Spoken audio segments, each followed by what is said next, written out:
sa isa, anong hinihintay pa? Dobleng minam na nahanap mo ay nandito na. Sarap na buy one take one at hindi magbabago. Tara na dito sa Shawarma Shack, Shawarma Shack. Mas masaya pag dalawa. Shawarma Shack, Shawarma Shack. Doble ang sarap, dito may forever ka. Shawarma Shack, oh Shawarma Shack. Kaya dito ka na isama. Get 8 gigabytes of all-access power. To do it all. Plus only TikTok to scroll and share non-stop. Power, work, life, and more. With Smart Power all-access data now up to 90 days. Load now.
Sa isa, anong hinihintay pa? Dobleng minam na nahanap mo ay nandito na. Sarap na buy one take one at hindi magbabago. Tara na dito sa Shawarma Shack, Shawarma Shack. Mas masaya pag dalawa. Shawarma Shack, Shawarma Shack. Doble ang sarap, dito may forever ka. Shawarma Shack, oh Shawarma Shack. Kaya dito ka na. Get 8 gigabytes of all-access power. To do it all. Plus only TikTok to scroll and share non-stop. Power, work, life, and more. With Smart Power all-access data now up to 90 days. Load now.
isa, anong hinihintay pa? Dobleng minam nung nahanap mo ay nandito na. Sarap na buy one take one at hindi magbabago. Tara na dito sa Shawarma Shack, Shawarma Shack. Mas masaya pag dalawa. Shawarma Shack, Shawarma Shack.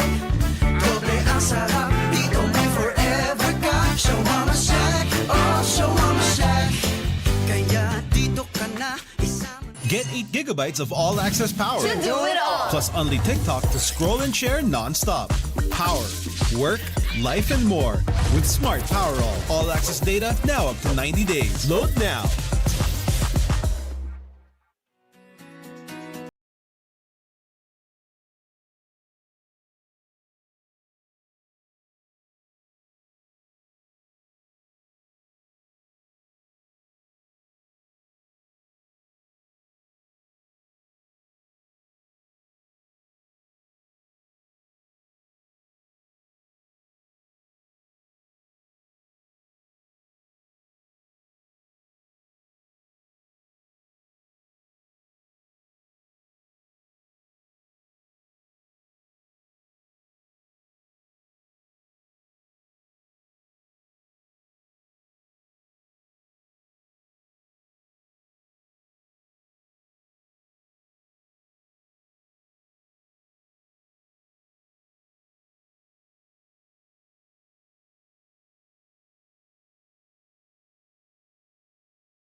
Began with the UE Red Warriors, who claimed the crown in Season 1. Then the Blue Eagles soared the highest in Season 2. Clint Escamis as back-to-back season MVP. Season 3, the Green Archers made history with their relentless hunt for glory. KQ rose up to the occasion, reigned as MVP. 3 seasons, 3 champions. Who will rise next? The next chapter starts now. Pinoyliga Collegiate Cup Season 4, April 26. We are coming to you live from the ENDERUN College's gymnasium in Taguig City as we bring you our Thursday semi-final action here in the Pinoyliga Nextman Cup Season 3 presented by the Shawarma Shack. Dito, Team B ang bida. Sapula, saputi ang ating unang matchup between the EAC Generals kontra sa DLSU Green Archers. And later on in our main game, it will be the Benil Blazers facing the New Era University Hunters. We are live right now on the Pinoyliga Facebook page, YouTube channel, as well as on Smart Sports and the Smart Livestream app. Magandang hapon sa inyong lahat. My name is Diego Dapaz and I am joined by the founder of the Pinoyliga Cup, Mr. Benny Benitez. And Benny, this one, exciting matchup on both ends of the spectrum. Pero nga lang, let's focus on this matchup first between EAC versus DLSU. Two of the best teams dito sa group na to, no? Sa tournament na to, the DLSU Green Archers, they remain unbeaten, and of course, yung EAC Generals, the more consistent team on group edge. Tingnan natin kung sino mananalo dito sa Final Four matchup that will lead into their ticket papunta sa finals. Yeah, but let's talk about the DLSU Green Archers and of course yung EAC Generals. First off, that's our match at hand. We'll start off with the EAC Generals. By the way, they finished second place sa group edge. Yes. And then they faced yung Guangming College in the quarterfinal round where they won via a score. Well, they needed 2 games to eliminate Guangming College. Medyo nabigyan sila ng scare. Totoo yan. On the first game, they lost to Guangming 86-84, but convincingly they won on the second game, yung elimination game na 90-70. Russell Dominguez was the star of that game against the Guangming Flying Dragons. Well, for the DLSU Green Archers naman, they disposed of St. Dominic College of Asia 86-73 behind, of course, yung si Kian Baclaan and a nice double-double effort of 17 points and 10 rebounds. Pero nga lang, itong DLSU Green Archers, nakikita mo naman yung lineup nila, parang pang Team A na talaga ang kalibre. Well, we always say that the DLSU Green Archers is 18-20 man deep, and it's no different itong grupo na to. This is Team A caliber. You know that a handful of players from this group will go up into their Team A already. Alright, first off, let's talk about yung keys to winning para dito sa EAC Generals, the way that they've been performing lately. You name some of the players na medyo parang napupusuan mo dito sa Generals, especially itong sila Russell Dominguez, pati si Marvin Raimundo. That's true, and then at the same time, si EJ Castillo, their recruit from the Brigadiers. But keys to winning for the EAC Generals motor. They have a very good motor. Obviously, yan yung DNA ng isang Coach Gerson Cabiltes na team. Alam natin na high motor yan. So they have to keep that motor running for them to have a very good chance of beating this juggernaut of a Lassalle team. And of course, they need to keep the game close, especially atong DLSU. They have the penchant to run away with the lead. Mga second quarter of action pa lang, umaarangkada na sila. Yep. Players to watch out, of course, Russell Dominguez, we mentioned that 2 times in that play-in round na nagkaroon siya ng double figures, 20 points, yung mga ginawa niya, double figures in rebounds. And of course, nandyan din si Marvin Raimundo. Of course, so many other players to watch out for Parsi Generals. But now let's go to the side of the DLSU Green Archers. Some of their keys to winning, of course, to set the tone with their imposing front court. You know, they've got Bright Noanco, they got Mason Amos as well. Talk about this, Benny. When it comes to the DLSU Green Archers, they have a very imposing front line. Of course, they have Bright Noanco, who dominated against the St. Dominic Asia Pikemen. Wala yung FSA on St. Dominic now. It's the same with the EAC General. So expect a lot of domination from Bright, but at the same time from the other bigs. Mason Amos is coming back. He's a big, although he has yung stretch 4 abilities niya, but he could also do yung post moves na importante at this point. Now also, you have to keep yung kanilang backcourt tandem of Jacob Cortez and Kian Baclaan dominating as well. So those are the keys. Yeah, and as I mentioned earlier, run EAC to the ground. The way that DLSU has been performing this season, they've been running those teams. Second quarter pa lang, maarangkada na sila. Especially one of the games that we covered together, the rivalry matchup between Ateneo and Lassalle, the way that they were able to impose their will against Ateneo. And now let's go to our courtside reporter Bianca Tagarda to to give us some insight from both teams.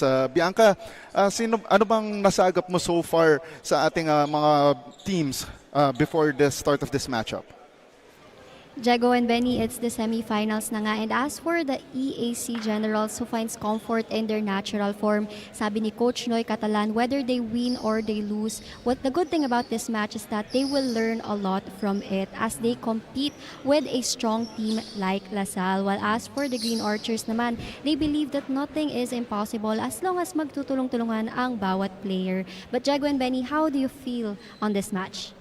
All right, thank you very much, Bianca Tagarda, with that report on both of these teams. Pero nga lang, alam mo, I'll give you the floor to make your prediction first. Sige, batang NC ako. So sige, EAC Generals tayo. Actually, alam mo, before entering this venue, alam mo, nahirapan ako kasi I'm a firm believer of the Gerson Cabiltes na program. Pero nga lang, aside from, of course, alma mater ko to, Lassalle, I'm also seeing na itong DLSU Green Archers, they've got what it takes, to punch their ticket into the finals. So I'll go with the Green Archers on this one. And now, let's go to our PA announcer to introduce the starters for both the EAC Generals and the DLSU Green Archers.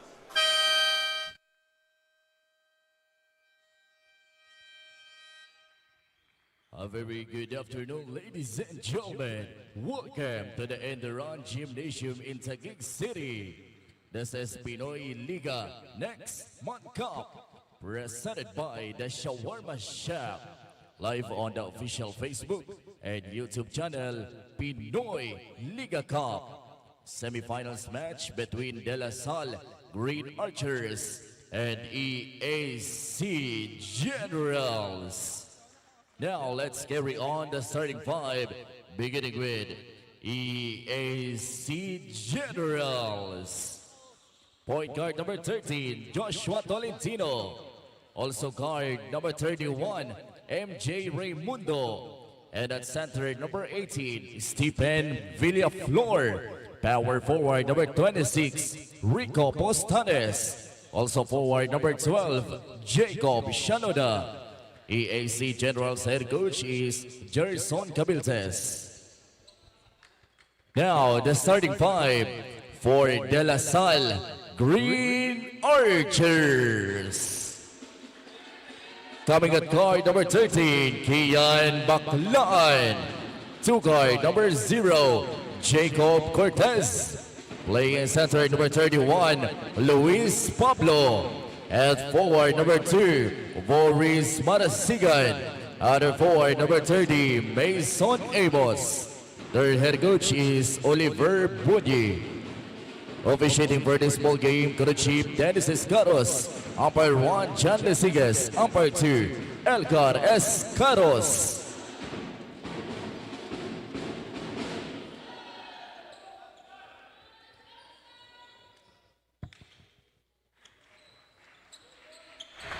Our referees for the ball game, Dennis Escaros, John Lesigas, and Elgar Escaros. Jumping center will be Stephen Villaflor and Luis Pablo. While for the EAC Generals, the rest of their lineup consists of Joshua Tolentino, MJ Raimundo, Rico Postanes, Jacob Shanoda. While for the De La Salle Green Archers, they're led by Kian Baclan and Jacob Cortez at the backcourt. Boris Marasigan and David Amos will be at Mason Amos rather at the front court for the Green Archers. Ball is up and we are underway, and Pablo medyo sumobra yata sa energy drink nung kanyang tip at went out of bounds. So EAC basketball to start this ball game. Ang De La Salle Green Archers are coming on in with their strongest lineup possible, Diego. While at the same time, ito namang EAC doing the same. 5 on the shot clock, the 3-point shot no good para dito sa EAC. It would be interesting to know kung paano i-dictate ang pace ng De La Salle Green Archers, like what Kian has did there. Early offense ang tinignan niya agad. Rim run naman ang ginawa dito ni Luis Pablo. Here comes Joshua Flash Tolentino against Baclan. Now to Shanoda. Gives it up here to Marvin Raimundo. Raimundo, the jumper, no good. And the rebound by Boris Marasigan. Good to see Boris Marasigan back again. Alam natin, nagkaroon siya ng nagka-illness ba? Yes. Ito si Boris, kaya it's good to see him back. Marasigan inside for the deuce. Just on cue, he's there dominating kasi alam naman natin yung bulk, yung heft ni Boris Marasigan is something to his advantage. 15 to shoot. Jacob Shanoda, naghahanap ng mapapasahan. Still here at the right wing, Villaflor. 7 to shoot. Shanoda against Pablo. Trapped there at the foul line. Postanes, the jumper, offline. So far, ang EAC offense, di nila makuha yung rhythm nila. 2 jump shots from the outside. Medyo off rhythm pa. Yeah. I think tinitignan pa ng troops si Coach Gerson Cabiltes to find their good rhythm. And great drive to the basket para dito kay Luis Pablo. Was able to fish for that foul. And he will take 2 from the foul line. Trying to double this Lassalle lead. We've told about how Luis Pablo has dominated quietly itong tournament natin na ito.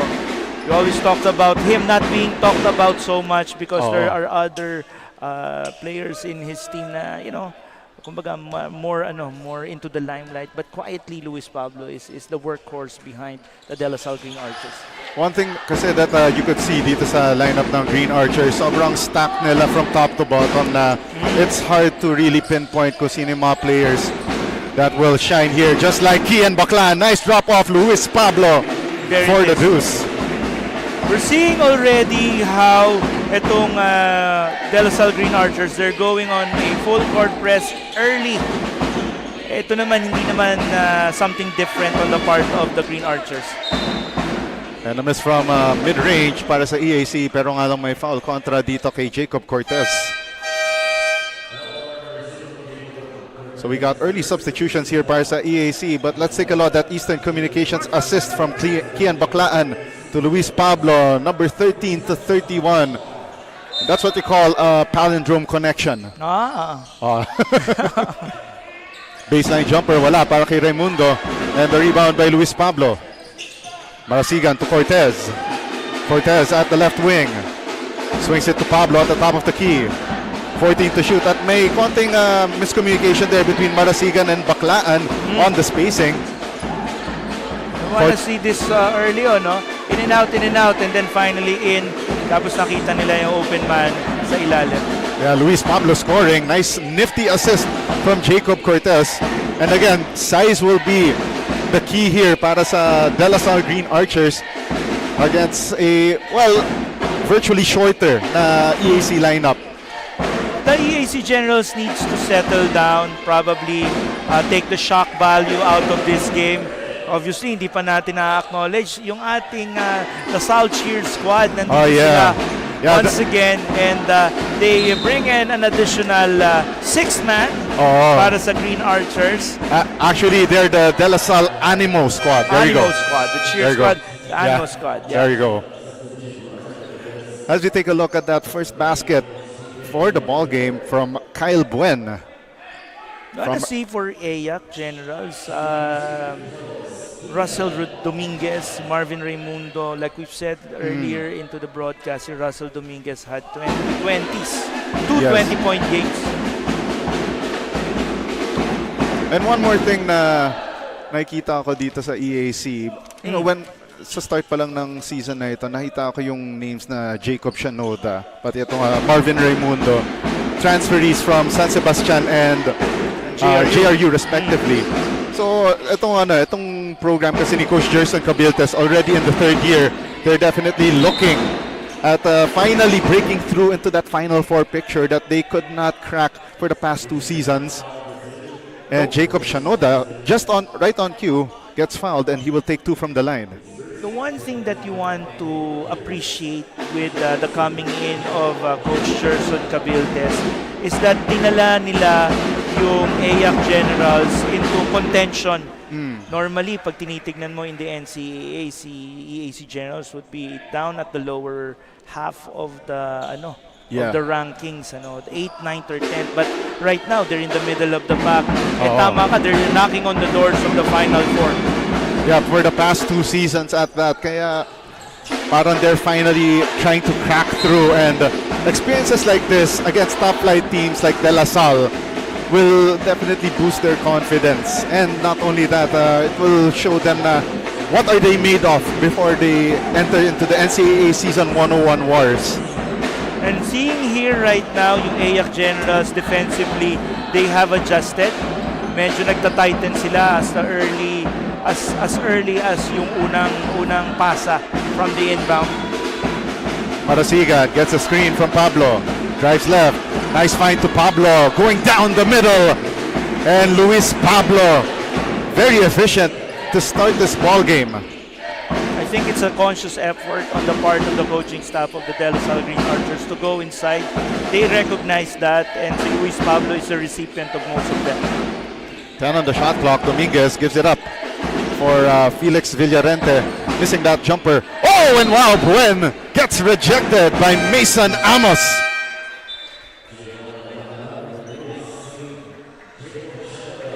.6:05 left sa ating first quarter, and itong EAC, they have been stuck at 3 points for quite a while now. I think they're gonna go to, executing their offense. Siguro one offense at a time. Don't worry about anything for now. Jacob Cortez giving it to Pablo inside, but misses that gimme. Attacking ngayon. Oh, and what a block! This is without Bright Tuangco for now, ano?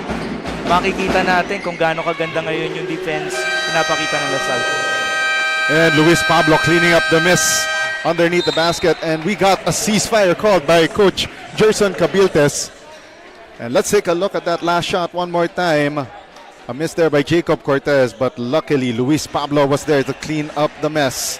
12-3 is our count. 5 minutes and 39 left in the first period. Magbabalik tayo after this break. Sa isa, anong hinihintay pa? Dobleng minam nung nahanap mo ay nandito na. Sarap na buy one take one at hindi magbabago. Tara na dito sa Show Mama Shack, Show Mama Shack. Mas masaya pag dalawa. Show Mama Shack, Show Mama Shack. Doble ang sarap, dito may forever ka. Show Mama Shack, oh Show Mama Shack. Kaya dito ka na. Watching the Pinoyliga Nextman Cup semi-finals, and before the game I had an insightful talk with Coach Noy Catalan before the game, and as he talks to me na may kagandahan din daw ang no import rule ng NCAA because in that way they get to play the Filipino way. But now that they are to face a team of a different league with different schemes and styles, ang pinakamakakapitan daw ng team ay ang kumpiyansa at tiwala ng bawat player sa isa't isa, and of course to their coaches. Now let's see how the Generals will perform amidst adversity in this match. But for now, let's go back to the panel. All right, thank you very much, Bianca Tagarda, with that report on the EAC Generals. By the way, itong si Coach Noy Catalan, by the way, is concurrently the head coach of the EAC Brigadiers. So nakikita natin na nagtatransfer na rin yung, nagiging sync na rin yung program between the juniors and the seniors dito sa EAC. A trend that's been happening throughout the last few years. A lot of the programs, the good programs like NU have done it. San Beda is already doing it, and EAC, they're definitely joining the ranks among the elite schools here in the Metro in making sure that there's a seamless transition in the program. That's the way it should be, Diego. Kasi at least meron kang in-house na talent pool na makikita. Now, if the program and the basketball styles are similar, then mas maganda. Yes. And not only that, we have to also give it up dito kay Coach Gerson Cabiltes, who has given full confidence sa kanyang mga lead lieutenants na si Noy Catalan and Joseph Guion to run the show. And nakikita natin, kahit nasa bench ito si Coach Gerson, parang he gives more leeway to his assistants to form this program. Normally, yun yung functions of preseason tournaments, Diego.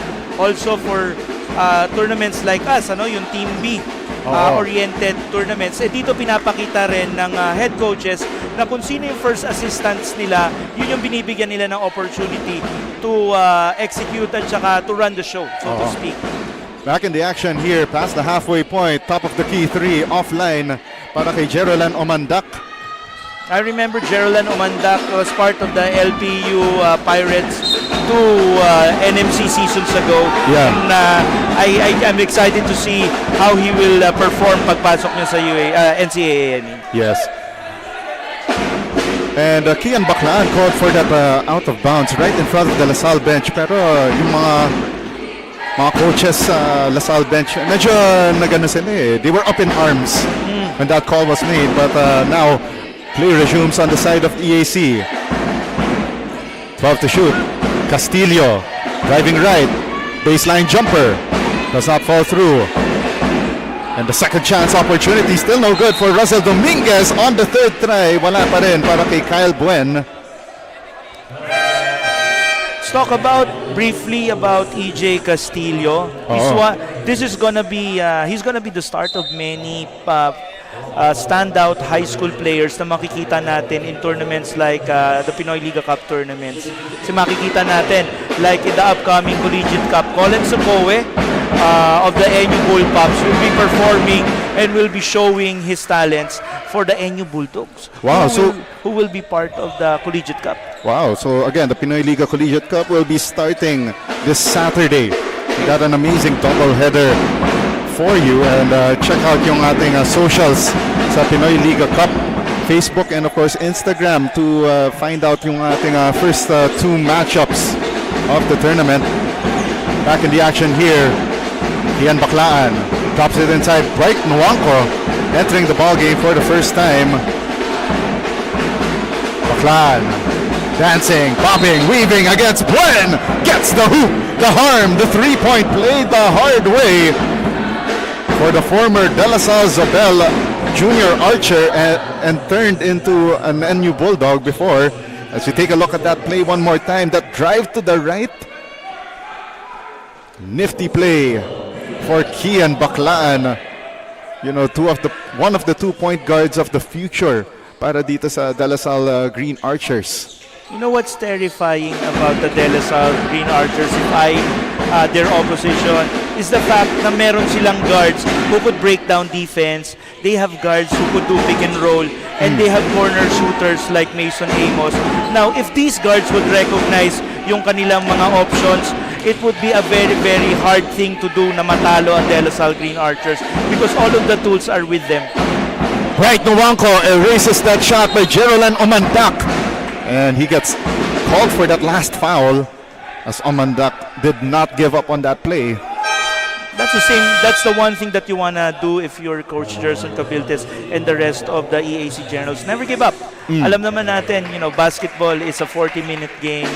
There's stretches na talagang your opposition will get the best of you. But you have to strive hard. Yan ang ginawa nga ni Omandak. Yes. 1 of 2 so far para kay Omandak, and we see the first entry of the ball game para dito kay Ethan Alian, replacing you si Boris Marasigan. So I know that you're pretty heavy on this guy, itong si Ethan Alian. Talk about itong si Ethan Alian and what kind of impact he could make for the Green Archers. Ethan Alian, he had a breakout game last game against the St. Dominic Pikemen. He had an 18-point performance on 8 of 11 shooting, 3 rebounds, 2 assists and 2 steals. I mentioned during that coverage that Ethan Alian may have found his niche, kumbaga, dito sa part ng De La Salle Green Archers as the guard, as the first or the second guard to be coming out of the bench as an energy guy. Buen scoring underneath para dito sa EAC, but on the other end, Bright Nwanko gets his first 2 of the match. That's good decision making on the part of Kian Baclaan. You want to see him develop into a passer, which he's good at ngayon. Pero pag tinignan mo, 70% ng laro niya talaga, breaking down the defense. But at the same time, yung kanyang release pass, every time you see it, thing of beauty. Kasi magaling din makarecognize talaga si Kian Baclaan ng mga ganon.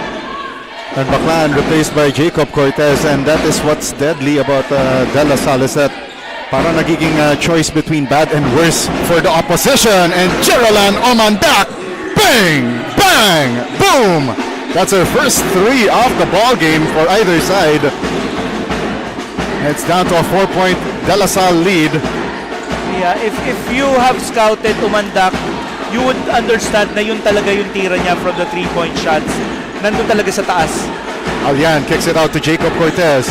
4 to shoot past the Green Archers. 3 ball by Cortez, missing. And Buen recovers that loose ball. Dominguez against Nuanco. Fearless drive, but could not make that layup. Gutsy move by Dominguez. I like that kasi very aggressive siya. He never saw an option to pass kasi nakita niya na kahit papano meron siyang momentum coming into Bright Nuanco. Let's take a look at this Smart 5G 3-point shot of the game from Jerolan Omandak. All nylon, no iron from the top of the key. 4-point De La Salle lead, and EAC, again, ito yung sinabi natin key of the game, which is to keep this game close from start to finish, and EAC knocking on the door of De La Salle down by just 4. They have Joshua Devara and EJ Castillo as their lead guard so far. Let's see kung itong dynamic duo na to would produce. Wow! Jerolan Omandak!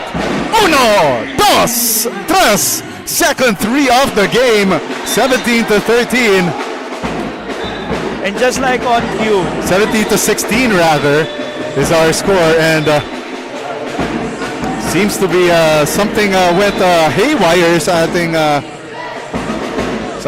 shot clocks, and let's take a look at that Omandak 3-point shot, which could well be a PBA 4-pointer. So while we sort things out, we'll be back after this timeout. Get 8 gigabytes of all-access power. Plus only TikTok to scroll and share non-stop. Power, work, life, and more. With Smart Power all-access data now up to 90 days. Load now.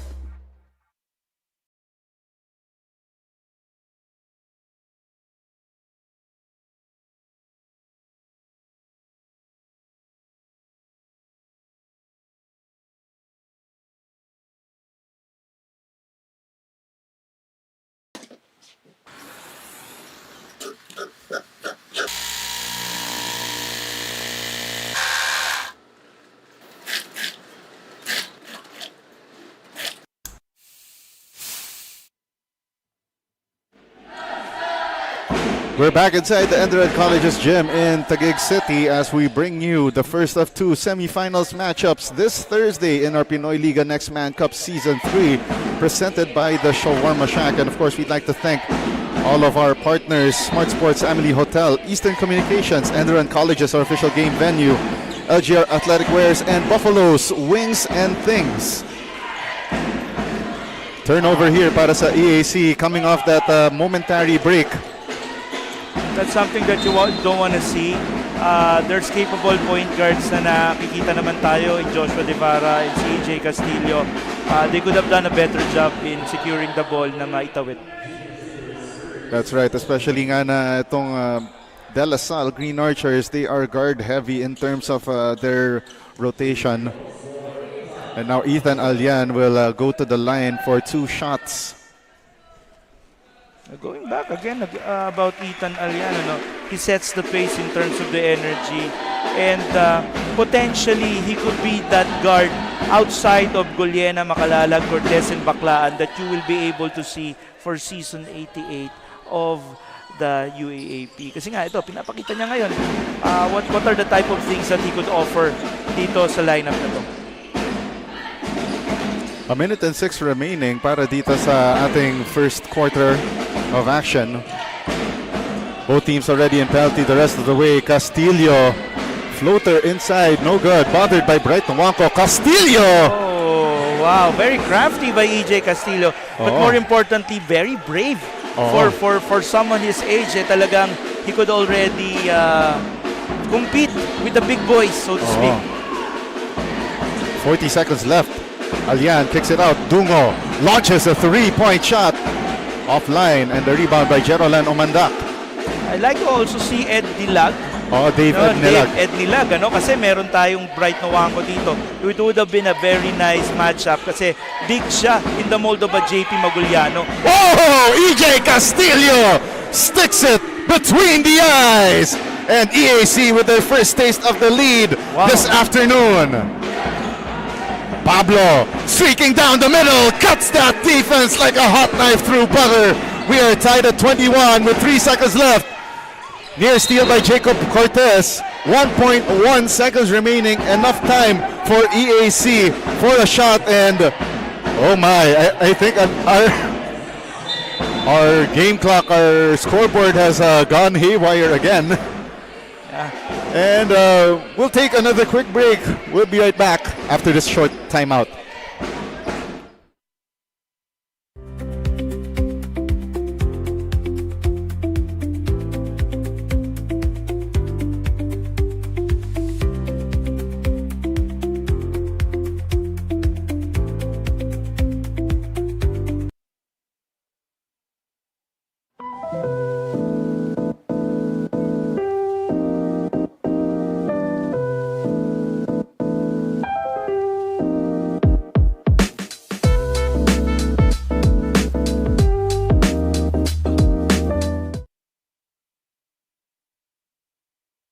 Get 8 gigabytes of all-access power.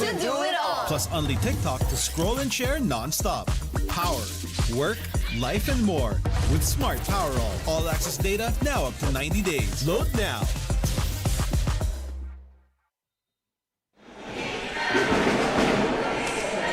We're down to the last 1.2. Omandak for 3. And that one waved off by our referee, lead referee Dennis Escaros, and that ends quarter number 1 of action. And we are back to square one, 21 all, as we head into the second quarter of action. Benny, your thoughts on the first quarter as we see the highlights brought to you by the Shawarma Shack? The DLSU Green Archers started hot, but it was the 3-point shooting of the EAC Generals that pulled them closer. All right, especially EAC Geraldine Omandak and of course the fearless EJ Castillo.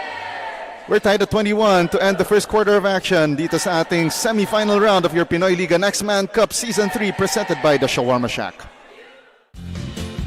Kung bitin sa isa, anong hinihintay pa? Dobling minam nung nahanap mo ay nandito na. Sarap na buy one take one at hindi magbabago. Tara na dito sa Shawarma Shack, Shawarma Shack. Mas masaya pag dalawa. Shawarma Shack, Shawarma Shack. Doble ang sarap, dito may forever ka. Shawarma Shack, oh Shawarma Shack. Kaya dito ka na isama. Get 8 gigabytes of all-access power. Plus only TikTok to scroll and share non-stop. Power, work, life, and more with Smart Power All-access data now up to 90 days. Load now.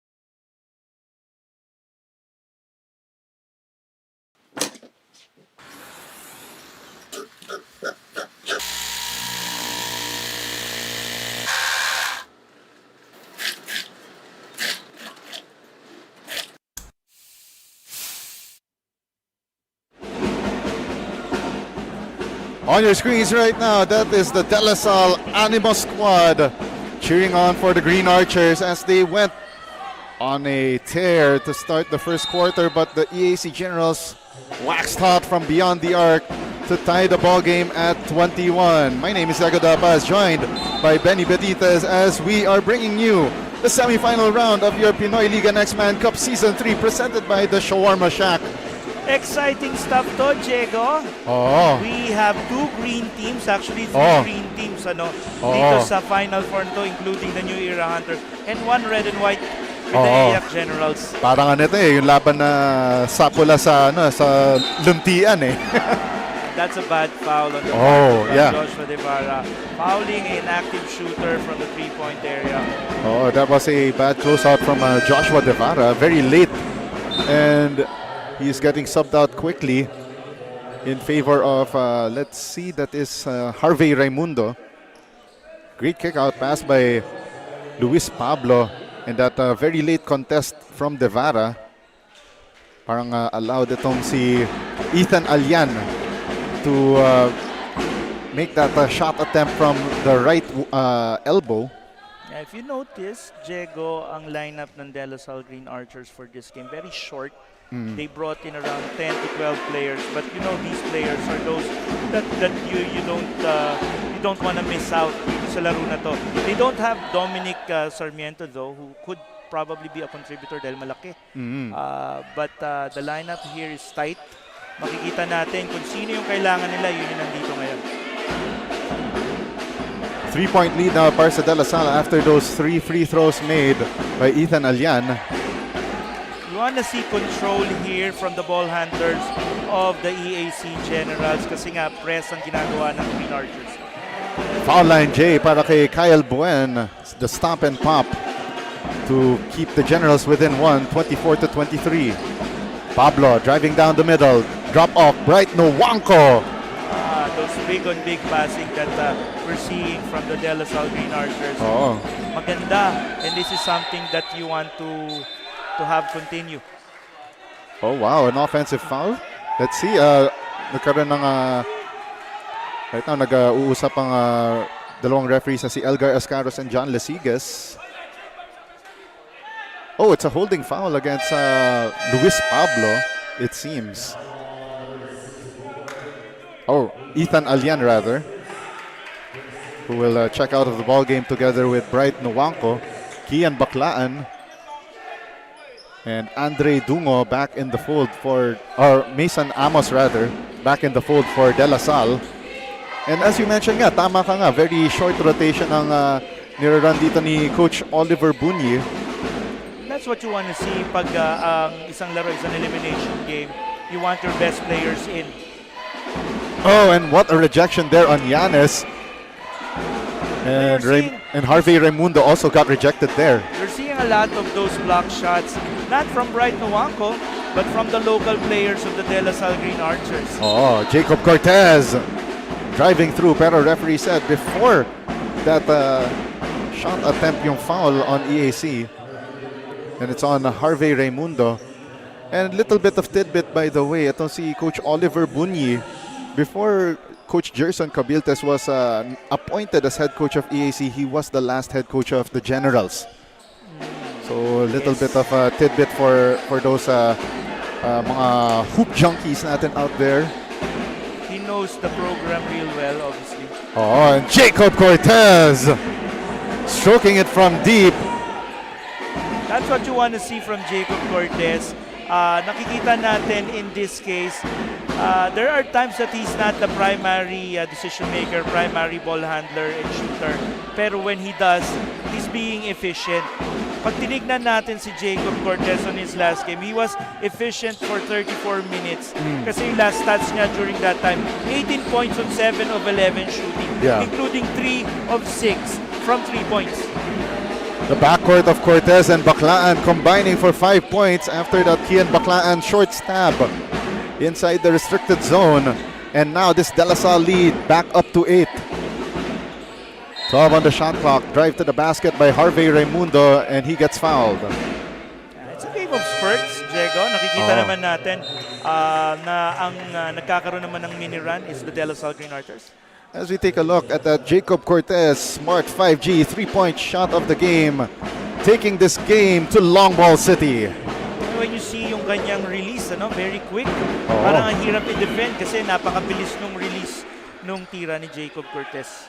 And of course, we know where that came from. From his dad, of course. De La Salle legend Mike Cortez, of course.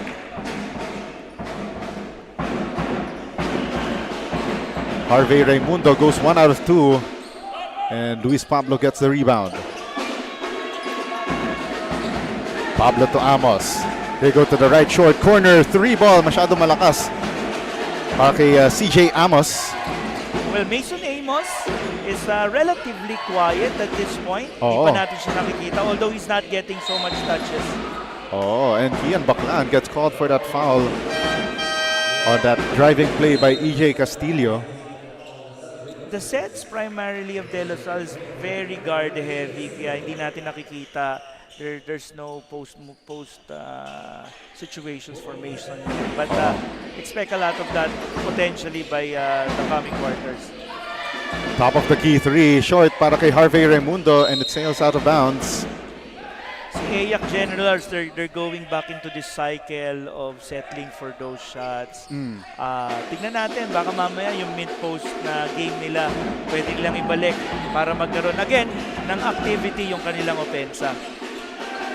15 to shoot for De La Salle. They go inside Amos. And he tried to kick it out, but stolen away by Harvey Raimundo.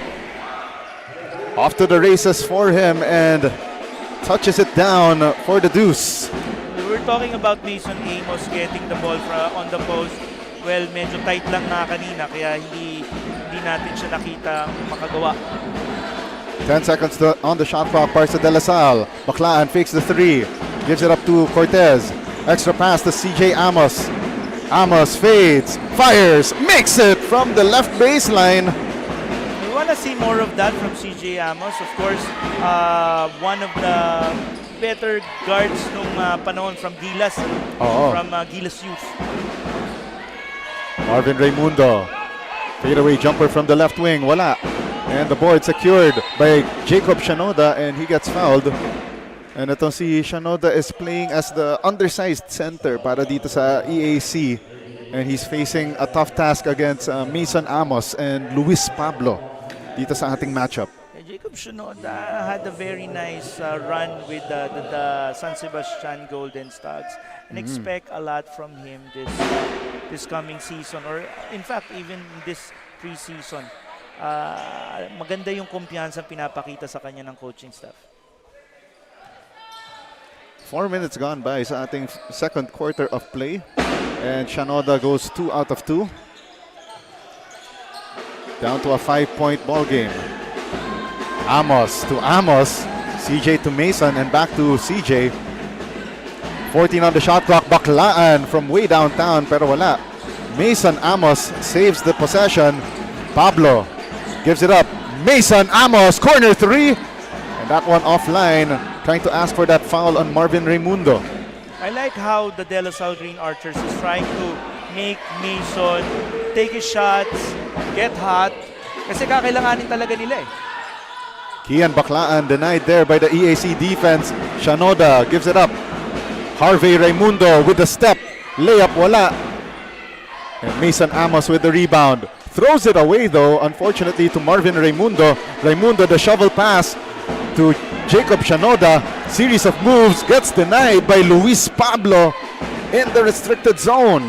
You want to see that from Jacob Shanoda, but you want to see also yung length ni Luis Pablo. Talagang yung kanyang bias ba? Oo, yung kanyang galamay. Yung length niya was in showcase. Andre Doria missing from the right wing. And now Jacob Cortez setting up the offense para sa De La Salle. At the top of the key right now with 12 on the shot clock. Bigay kay CJ Amos. Back to Cortez, back to Amos. Right elbow three! Bang! Bang! Boom! And now it's a 6-point De La Salle lead. It's another Amos that's showing us something. Oh, and what a play there for Marvin Raimundo. Gets the hoop, the harm, the 3-point play the hard way. Great drive to the basket for the former JRU heavy bomber. Not minding that CJ Amos, shall we say, yung kanyang defensive stand there. And now let's go to our courtside reporter, Bianca Tagarda, for this courtside report. Bianca? Fresh from the bench, former San Beda Red Cob and a UE Red Warrior but now a De La Salle Green Archer is Boris Marasigan, a Batangueño who has been living the Animo dream since 2023. Para kay Boris, napakalaking bagay daw ang paglalaro with one of the powerhouses and one of the best leagues in collegiate basketball. And even after their so close back-to-back championship in UAAP Season 87, Boris becomes even more hungrier to win more trophies for the green and white, lalong-lalo na that they can also have a back-to-back championship in this Nextman Cup. Now, Jago and Benny, this may be a different roster of the Green Archers, but do they have the same animal spirit in their games? Thank you very much, Bianca Tagardo, with that report. And alam mo, sa totoo lang, itong team ng De La Salle, they could compete with any UAP roster and they could give a run for the money, kumbaga, to any team in the UAP this coming season 88. If you're asked of animal spirit, I know that this current Lassalle team has one. Oh, and Marvin Raimundo hits that jumper, and Coach Oliver Bunyi signaling fire right away. 37-36, EAC back on top by 1 point with 3 minutes and 54 remaining. As we take a look at that one more time, that great swing pass to the left wing, and that one splash down. Timeout on the floor. Magbabalik tayo after this break.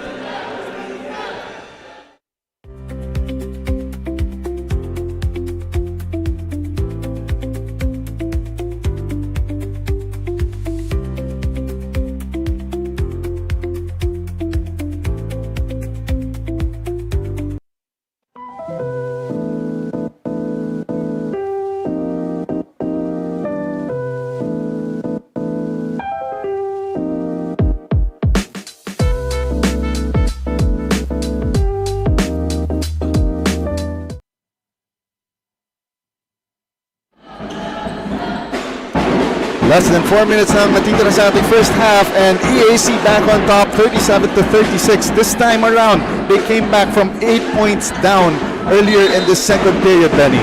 Game of spurts, Diego, gaya ng sinabi natin. It's now the EAC Generals showing us yung kanilang spurt, yung kanilang run. I stand corrected, by the way, Diego. Dominic Sarmiento pala is in this ball game right now, although hindi pa siya na-activate inside the court. And a miss there by Kian Baclaan from the left wing. And now here comes Joshua Flash Tolentino. 15 to shoot para sa EAC. Marvin Raimundo kicks it to Tolentino. He can make those long bombs. Bear left it short. He gets his own miss. Fresh 14 on the shot clock para sa EAC. Marvin Raimundo nearly gets a 3-point play, but he will head to the line for a chance to extend EAC's lead.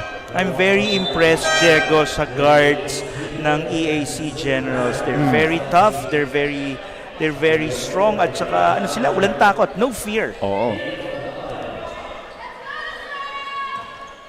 So it's Cortez, Marasigan, Mason Amos, CJ Amos, and Andre Dumo para sa De La Salle Green Archers, while for EAC, Marvin Raimundo, Joshua Tolentino, joined as well by Art Cosa. Oh, Art Cosa is Oo. here. Russell Dominguez Ang and hindi ko nakikita Jacob ngayon- Shanoda. Hindi ko nakikita, sorry Jajex. Ang hindi ko lang nakikita ngayon, yung aking paborito, si Kyle Ochavo. Kyle Ochavo, yes, one of the top guards ng EAC, especially nung season 100. Pero nga lang, I believe hindi siya nakalista sa 22-man roster ng EAC. Oh yes, kasi nakita ko pala siya during the global where ang EAC Generals were able to line up yung kanilang A-team. Yes, yung A-team nila. Oh, that's a good find. They have to move it. Art Cosa missing from that right short corner, and a foul on the rebounding action, and it's on. Let's see who it is on, and it's on Marvin Raimundo, a pushing variety. There's an adjustment on the part of Coach Oliver Bunyi. He's going big, bringing in Luis Pablo and Bright Nuangco. Expect some interior passing that can happen. Expect a lot of big-to-big action here. And again, that's the way that De La Salle was able to pull away earlier to a high of 8 points because of their big-to-big action. Pablo, now to Cortez. 14 to shoot para sa De La Salle.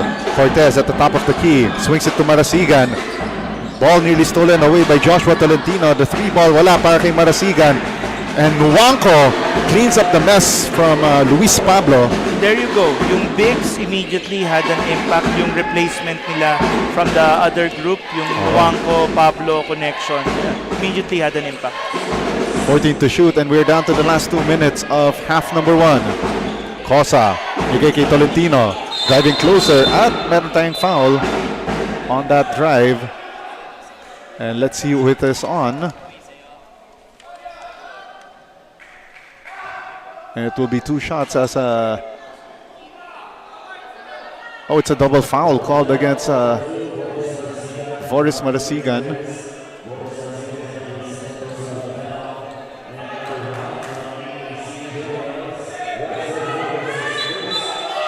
There you go. So double foul there called against EAC and De La Salle. I believe the other foul was on EJ Castillo as well. So it will stay with EAC with 5 seconds on their shot clock. Baseline inbound here for the Generals.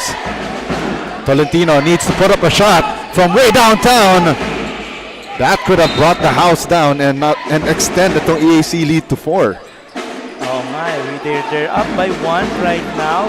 They're doing, their defense is really tight, making it hard for De La Salle Green Archers to make their offense early. And Boris Marasigan, like a ballerina in the air, nakasukit siya ng foul, and he will take 2 from the line. That's the one thing that you want pag nakaka-break ka ng press. So yung ginawa ni Boris Marasigan, nag-rim run siya, nung nakita niya na may open lane siya. I think that's a wise decision, knowing that hindi naman talaga naka-formation ang defense ng EAC. Russell Dominguez out, and back in the game will be Stephen Villaflor. And now Boris Marasigan can tie this ball game or give De La Salle a 1-point advantage if he makes both. Back to square one once again, 39 all with 1 minute and 32 remaining in the second period. Very interesting to see yung Golyena, Makalalag, Cortez, Baclaan, Marasigan, Abadam, Yes. swing guard combinations. Kasi ito mga hefty guards na nakikita natin. Oh, and a miss there by Boris Marasigan, but a foul called against EAC. It's on Art Cosa. So it will be 2 free throws for Andre Dungo. So chance for De La Salle to get a 2-point lead out of this. So instead na 1-point lead lang, biglang possible 2-point lead if Dungo makes both. Should I say Luis Pablo rather. And by the way, Luis Pablo, possibly the first De La Salle Green Archer in double figures after that amazing first quarter, by the way. This is a very nice situation for Luis Pablo because he came in na umalis si Kevin Tiambao, si Jonel Policarpio, and even si Jake Gaspay, who was penciled in to be that forward to replace Kevin Tiambao, is on the other side of green. Yes. So this is a very nice situation for Luis Pablo. And Art Cosa gives the lead back to EAC, going to Long Ball Town, 42-41. Pablo nearly lost the handle and finally does right in front of the De La Salle bench.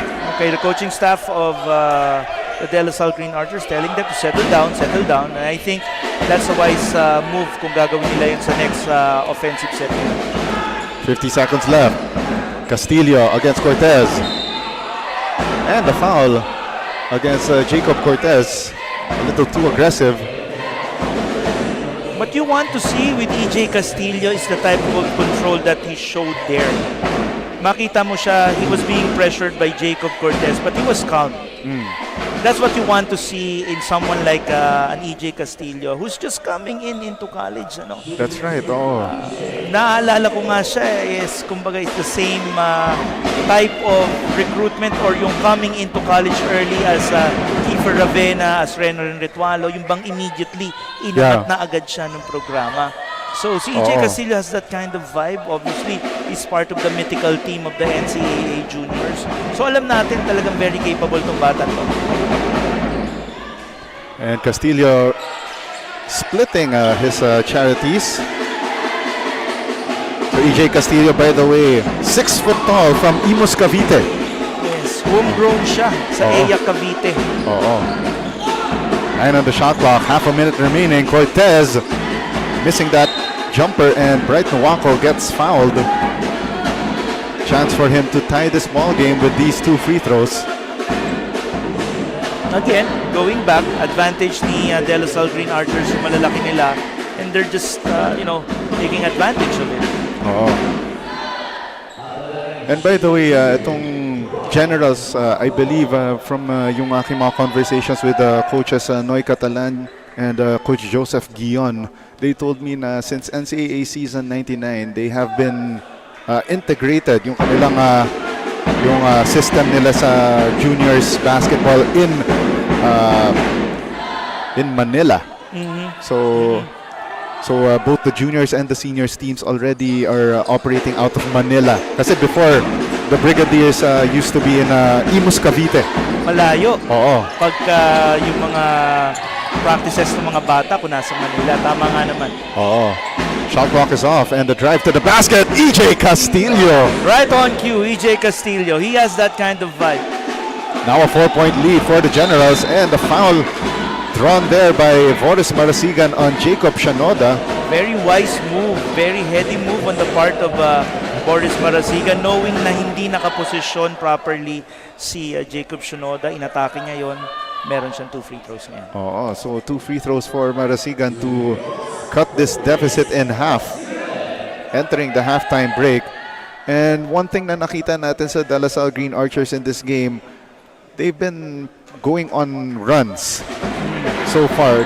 Nearly, I believe, umabot as high as around 8 points, but they could not hold on to the lead, especially against this gritty na EAC squad na they could turn it on in a jiffy from beyond the arc. To the credit of the EAC Generals, they dictated the pace because of the guards. Oh, and Boris Marasigan gets a 3-point play there. And a timeout called by EAC with 3.5 seconds remaining. And their lead has evaporated to just 1, 45-44. Magbabalik tayo for the conclusion of the first half. Kung bitin sa isa, anong hinihintay pa? Dobleng minam nung nahanap mo ay nandito na. Sarap na buy one take one at hindi magbabago. Tara na dito sa Show Mama Shack, Show Mama Shack. Mas masaya pag dalawa. Show Mama Shack, Show Mama Shack. Doble ang sarap, dito may forever ka. Show Mama Shack, oh Show Mama Shack. Kaya dito ka na isama.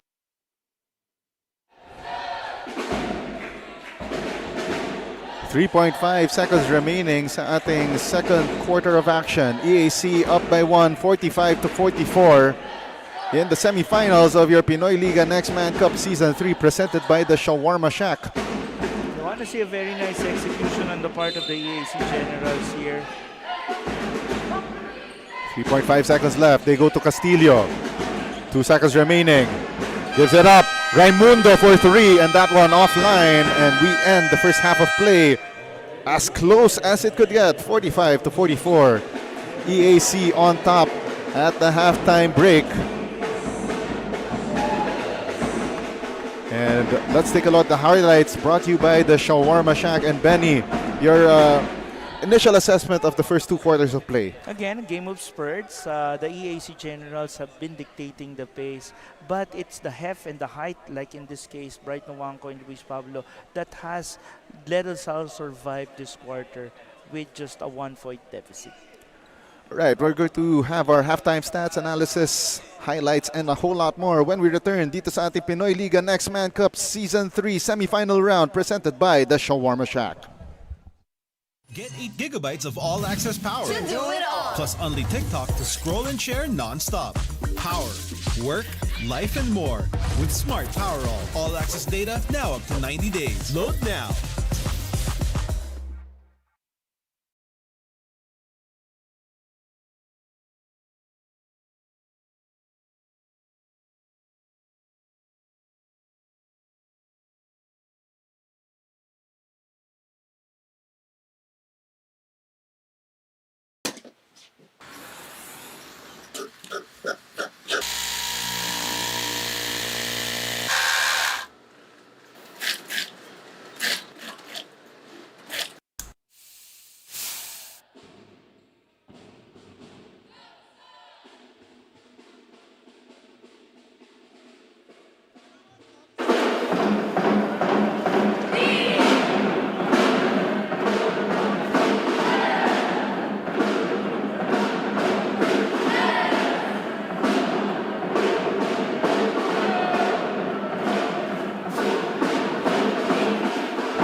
Kung bitin sa isa, anong hinihintay pa?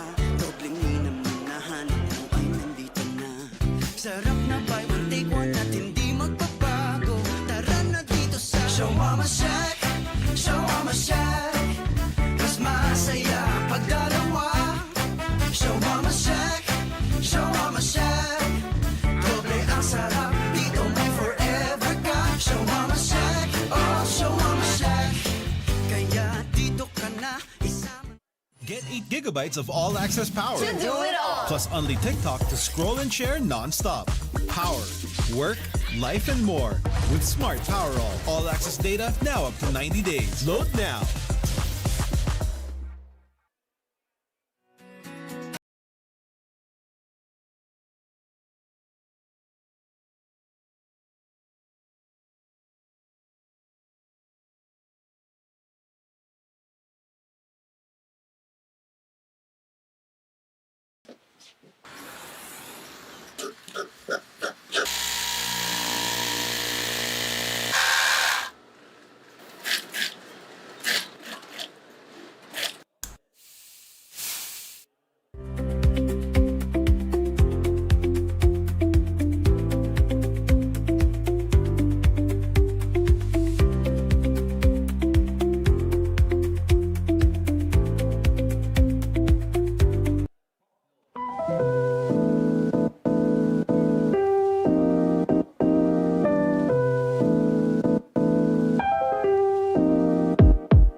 Kung bitin sa isa, anong hinihintay pa? Dobleng ninam na nahanap mo ay nandito na. Sarap na buy one take one at hindi magbabago. Tara na dito sa Show Mama Shack, Show Mama Shack. Mas masaya pag dalawa. Show Mama Shack, Show Mama Shack. Doble ang sarap, dito may forever ka. Show Mama Shack, oh Show Mama Shack. Kaya dito ka na isama. Get 8 gigabytes of all-access power. Do it all. Plus only TikTok to scroll and share non-stop. Power, work, life, and more. With Smart Power all-access data now up to 90 days. Load now.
Busy ang ating mga audience dito sa ating gym. Well, I have here is our tournament director, that is Sir Benny Benitez. Now, good afternoon po sa inyo, Sir Benny, and I won't hold you any longer dahil part din naman po kayo ng panel.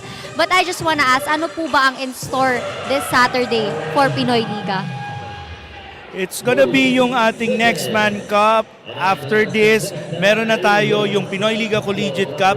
It's gonna be something very exciting. It's the season 4th na tayo for the Pinoyliga Collegiate Cup.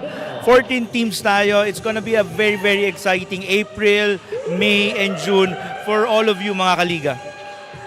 Yes po, Sir Benny. Now, nabanggit nyo nga po, 14 teams. Now, sino-sino po ba yung mga posible po naming makita in this tournament? We have NCAA defending champion, the Mapua Cardinals. Of course, ang UP Fighting Maroons, they have 2 teams. And then yung NU Bulldogs, and then yung CSB Blazers. A lot of these great teams from the UAAP and the NCAA. And outside the UAAP and the NCAA, St. Dominic, nandyan din yung Diliman Colleges. Plenty of basketball for you, mga kaliga. Talagang napaka-exciting po ng darating na months dito sa Pinoyliga, Sir Benny. Now lastly, i-invite nyo po ang ating mga fans, viewers na tunghayan po ang upcoming Collegiate Cup. Mga kaliga, April 26 upon simula, it's gonna be a CSB and UP game, pagkatapos NU and Guangming, and then all the way to May and June, Pinoyliga Collegiate Cup Season 4. Thank you so much po, Sir Benny Benitez, and see you po later dahil panel din po kayo for this game. Now, that's all for now. Now, we will see you in a while. Kung bitin sa isa, anong hinihintay pa? Dobling minam na nahanap mo ay nandito na. Sarap na buy one take one at hindi magbabago. Tara na dito sa Shawarma Shack, Shawarma Shack. Mas masaya pagdalawa. Shawarma Shack, Shawarma Shack. Doble ang sarap, dito may forever ka. Shawarma Shack, oh Shawarma Shack. Kaya dito ka na isama. We're at the halftime break of our Pinoyliga Nextman Cup Season 3 semifinal matchup between EAC and the DLSU Green Archers. And it's the Generals leading by 145-44. My name is Diego Da Paz and I'm joined by Benny Benitez from Courtside. And as we take a look at the halftime stats, itong Generals have been shooting the lights out from beyond the arc. That's why they've kept this game close. 13 out of 17 versus 12 out of 18 for De La Salle.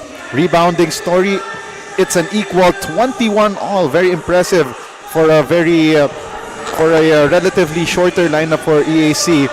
Assist to turnovers, 8 assists para dito sa EAC with only 3 turnovers, while itong De La Salle, better ball movement, 10 assists, but leading scorers for both squads. It's Marvin Raimundo with 9, Buen and Omandak with 8 points apiece, while for De La Salle, Luis Pablo manning the paint, 13 points, while Kian Baclan had 6 and Boris Marsigan also with 6. So far, it's been the long-range shooting of EAC led by Gerald and Omandak. Also one from Kyle Buen earlier. While itong DLSU earlier, they were able to take advantage of that shorter lineup of EAC. Pero nga lang, they weren't able to sustain their leads, which hit a high earlier of, I believe, 8 points. Yeah, ang pinakita kasi sa atin dito, Diego, ng EAC Generals is that they could dictate the pace. Even if this is a De La Salle Green Archers, whom we're used to dictating the pace slow and fast, ang pinakita sa atin ng EAC Generals is that yung mga guards nila capable. Yung mga bigs nila, they could go into spurts, but at the end of the day, kaya nila maka-break ng press, kaya nila maka 3 points. So itong depth ng bag, so to speak, nung guard lineup ng EAC Generals, it's shining right now. And now third quarter of action now underway dito sa loob ng ENDERUN College's gym in Taguig City. Once again, my name is Diego De La Paz, joined by Pinoyliga Cup founder Benny Benitez as we bring you the final 4 of our Pinoyliga Nextman Cup Season 3. Winner will get the first seat into the finals, and they will take on either the Benil Blazers or the New Era University Hunters. And that game will be up next after this one. Baseline jumper falls through para dito kay Marvin Raimundo. And this lead now at 3 points for EAC. But Jacob Cortez nearly slicing that lead That's down what to you one. want to see. That's what you want to see with Jacob Cortez, being aggressive, because ito yung Jacob San Beda version na Oo. gusto mo makita, very aggressive. Nakikita mo siyang rim run every time. And Jacob Shanoda getting the bump, the bucket, and the chance for the bonus. And now it's a 5-point EAC lead. I believe this is the biggest of the game for the Generals. It's another Jacob na nag-stand out dito sa play na to. Jacob Shinoda, pinakita niya yung kanyang ability to get the ball inside. Yep, this is the biggest that the EAC Generals has as a lead. So now, it's relatively quiet for Mr. 17, si Mr. Kian Baclaan. Oo. Another day, another opportunity. Palagi niyang tagline sa kanyang mga vlogs. Yun. Diego, bakit ba Mr. 17 ito si Kian Baclaan? Because for the last 3 games, he has performed for 17 points. Ang kanyang performance against the St. Dominic Pikemen in their elimination game is 17 points on 6 of 9 shooting. And before that, on that Mapua game, 17 points din siya. Right. Against a tough perimeter ng Mapua Cardinals. So expect for Kian Baclaan to really rise above all of this at makikita natin na puputok-tok because we expect nothing less from a player of his talent and skill set. Boris Marasigan now with 7 points. Make that 8 after those 2 free throws. Ano to si Kian Baclaan, by the way, 6 points so far. So let's see if he will be able to match yung totals na yun. As you said, na Mr. 17. Mr. 17, another day, another opportunity. I'm very big fan ng kanyang mga vlogs. Ito mga players natin, and they're into the vlogging already. Including si Jacob Cortez. Actually, our very own Daphne Lozano, ang ating social media manager, sabi niya sa akin, gawin yung my day for today. So, makikita natin yan on the socials soon. And as we saw, Andre Doria knocking down that jumper from 18 feet out. And Pablo getting that nifty pass from Mason Amos. And he will troop to the line for a pair of freebies. What we're seeing right now is the coaching staff looking at capitalizing on Mason Amos at yung kanyang ability to do yung post. Kasi nakikita natin na neutralize ng guards or ng EAC defense yung mga gwardya that normally like Kian Baclaan and si Jacob Cortez talagang puputok na yan But in this case, pinakita ng coaching staff, punta muna tayo kay Mason, and then yung magandang cut ni Luis Pablo was there. In short, basically, De La Salle wants to go to that big-to-big action between Pablo and Mason Amos. And I think it's a wise decision because that's their biggest advantage right now. Andre Doria gives it up. Russell Dominguez, straight away 3! Snake Eyes! 54-46. Biggest lead for EAC now at 8. And a foul on that drive to the hole. And it will be 2 shots for the Green Archers. Russell Dominguez, this kid has a lot of upside. Malaking magiging contribution ito, not just to this team but to the A team of the EAC Generals. But going to the DLSU Green Archers, I like the heart of Boris Marasigan right now. He's the only one that's being so aggressive. Pinapakita niya talaga, go hard siya every time. Marasigan hits the first of 2. And by the way, for EAC, one thing that has amazed me about itong program ng EAC, especially in these recent games, is that the way that they have responded under the pressure. They were at the brink of elimination against Guangming College a week ago. Pero nga lang, they showed their mettle, and now they are proving they could hang with the big boys in De La Salle today. Yeah, at least yung last na close-out game nila against Guangming, it was very convincing, 90-70. Because I think na-realize nila how important this tournament is to the confidence of the program as a whole moving forward. Baclaan makes his move. Kicks it out. Boris Marasigan at the right wing. Pablo streaking down the middle. Could not make that short stab. Ngayon umaatake ang Generals. Marvin Raimundo. Binigay dito kay Dominguez. Balik kay Raimundo. Well defended here by Jacob Cortez. Swings it to Joshua Tolentino. Shot clock down to 9. Dominguez straight away 3. And that one off to the left. Raimundo, the putback on that mid-range jumper from 13 feet out. And a steal by Russell Dominguez. 4-point play para sa EAC, just like that. And it's now a 10-point lead, the biggest lead for either side. The Generals are really into the defensive side of things right now. Napakita nila how prepared they are for this game. Baclaan driving through the paint. Oh, that's Circus shot. another skilled move from Kian Baclaan, but we need to see more of that. And we want to see a more, Oh, and a steal by Kian Baclaan.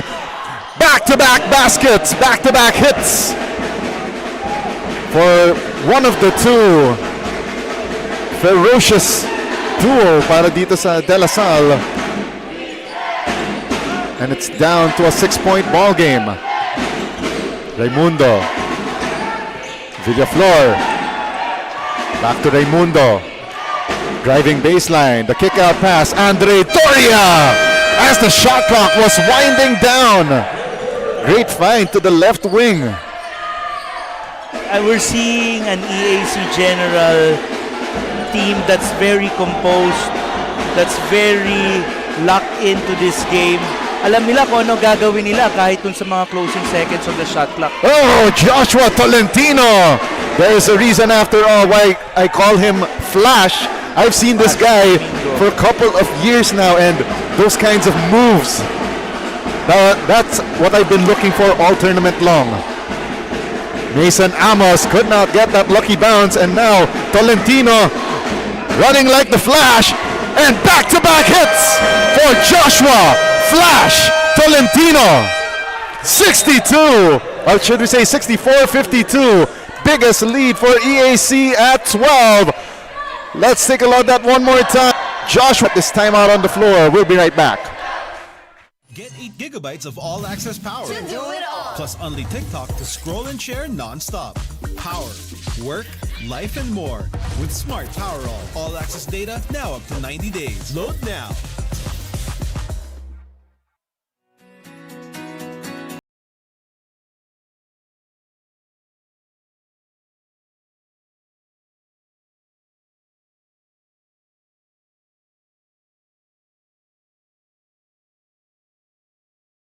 You're still watching the Pinoyliga Nextman Cup, and after that EAC General run, well, I have a report on Andre Doria. Twin, where have you been? Ayan ang linya na paulit-ulit sinasabi ni Andre from Laguna, who transferred to EAC from Adamson in 2021 with his twin Adam. Where there is Andre, there is Adam. However, Adam injured himself for 3 years now, kaya naman since then naapektuhan din daw ang paglaro ni Andre, as Adam is not just his twin but his reminder to stay competitive on court. Now on his last year, Andre wishes to make his stay memorable in EAC, not just for him but for Adam as well. Diego and Benny? Thank you very much, Bianca, for that report on Andre Doria. And yes, he has a twin brother named Adam, which noticeably missing. And now it's a 14-point lead para sa EAC after that jumper by Felix Villarente.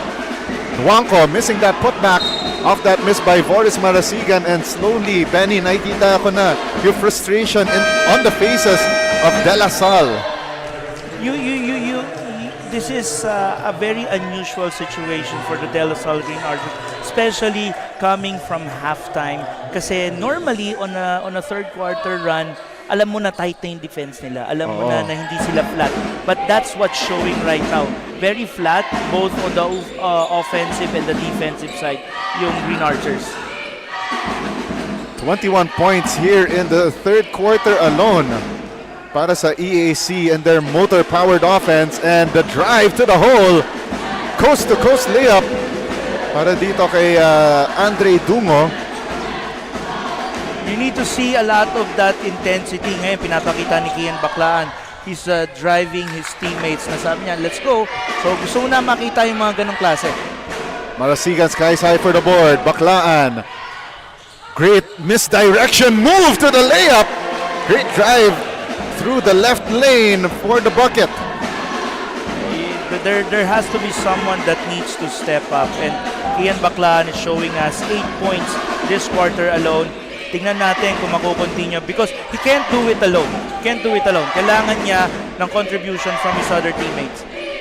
5 on the shot clock. Gerald Omandak high off the window but does not get that shot to fall through. And Dungo off the window and in. And now De La Salle with a run of their own. It's down to an 8-point ball game, 66-58. Now Coach Jerson Cabiltes will have to regroup his troops. Let's take a look at this, the Shawarma Shack shacking play of the game. That Pinoy step para kay Andre Dungo, cutting this deficit down to 8. We got a timeout on the floor.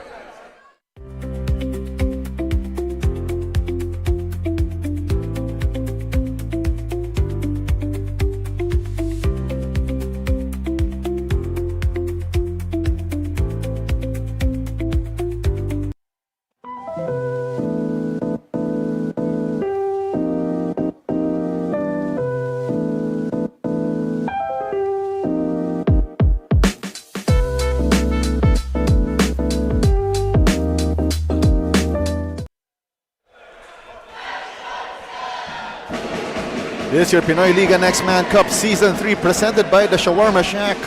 Dito, Team B ang bida. Of course, we'd like to thank our partners, Smart Sports, Emily Hotel, Eastern Communications, ENDERUN College as our official game venue, LGR Athletic Wears, and Buffalo's Wings and Things. Of course, another shout out to Sir Ryan Cruz of LGR.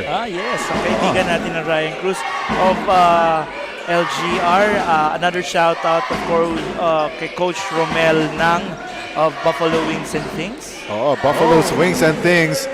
Ang aking favorite flavor na chipotle lime. Wow. Somebody give me an order of that, please.